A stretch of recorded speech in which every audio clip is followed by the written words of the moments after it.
প্রিয় ছাত্রছাত্রী, আজকে তোমরা ফুসফুস সম্বন্ধে জানবে। মানুষের প্রধান শ্বাসঅঙ্গ হল একজোড়া ফুসফুস। আমাদের বক্ষগহ্বরে হৃৎপিণ্ডের দুপাশে ফুসফুস অবস্থান করে। বক্ষগহ্বরের বাম দিক ঘেঁষে হৃৎপিণ্ডের অবস্থানের ফলে বাম দিকের ফুসফুসটি ডান দিকের ফুসফুসের তুলনায় অপেক্ষাকৃত ছোট হয়। প্রতিটি ফুসফুস ত্রিকোণ আকৃতির। এর উপরের দিক সংকীর্ণ এবং নিচের দিক চওড়া হয়। এটি দেখতে কালচে গোলাপি বর্ণের হয়। ফুসফুসের বাইরের দিক উত্তল অর্ধচন্দ্রাকৃতি এবং ভেতরের দিক সামান্য অবতলাকার হয়।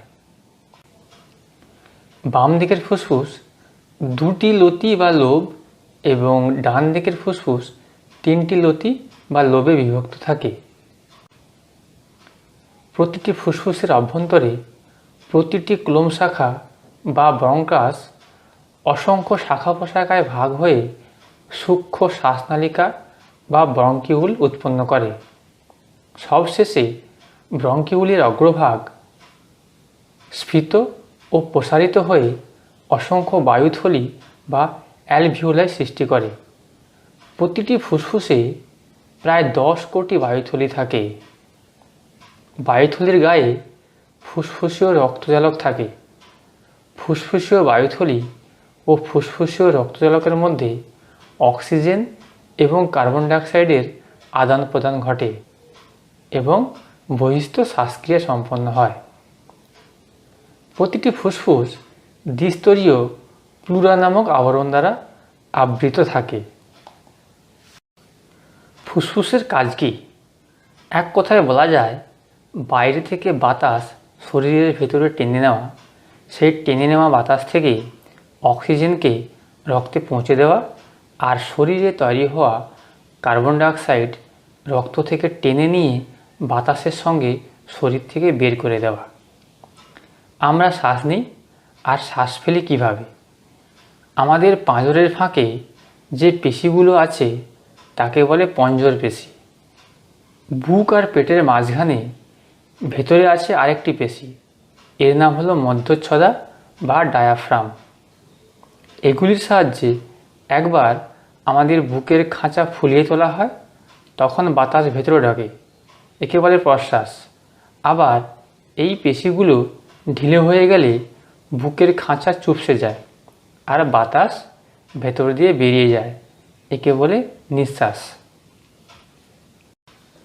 ফুসফুসের সমস্যা ও তার লক্ষণ। হাঁপানি বা অ্যাজমা, এতে কি হয়? শ্বাস নিতে কষ্ট হয়, বিশেষত শীতকালে ঠান্ডা হাওয়া লাগা, শ্বাস নেওয়ার সময় সাঁই সাঁই শব্দ শোনা যায়, দুর্বল ও অবসাদ বোধ হয়। যক্ষ্মা, কাশির সঙ্গে রক্ত পড়ে, রাতের দিকে জ্বর আসে, বুকে ব্যথা হয়, শরীরের ওজন কমে যায়। ব্রঙ্কাইটিস, কাশি হয়, অতিরিক্ত মিউকাস ক্ষরণের জন্য নাক বন্ধ হয়ে যায়, ফলে শ্বাসকষ্ট হয়। নিউমোকনিওসিস, সুতোর কণা ধূলিকণা বাতাসের সঙ্গে ফুসফুসে ঢোকে এবং কাশির উদ্রেক হয়, ফলে শ্বাস নিতে কষ্ট হয়। তাহলে আমাদের ফুসফুসকে সুস্থ রাখবো কীভাবে? ফুসফুসকে সুস্থ রাখার কতকগুলি উপায়। ধূমপানের ফলে ফুসফুসের অনেক রোগ হয়, তাই ফুসফুসকে সুস্থ রাখার জন্য ধূমপান করা বর্জন করতে হবে। ফুসফুসকে সুস্থ রাখতে পর্যাপ্ত পরিমাণে জল পান করা উচিত। নিয়মিত ব্যায়াম ও শরীরচর্চা করলে ফুসফুস সুস্থ ও স্বাভাবিক থাকে। যতটা সম্ভব বিষাক্ত গ্যাস ও দূষিত পরিবেশ থেকে দূরে থাকা দরকার। এছাড়া পরিবেশ দূষণ বন্ধ করতে হবে। অনেক দিন ধরে সর্দি, কাশি ও জ্বর হলে ডাক্তারের পরামর্শ নেওয়া দরকার। তাহলে ছাত্রছাত্রীরা, তোমরা আজকে ফুসফুস সম্বন্ধে জানলে।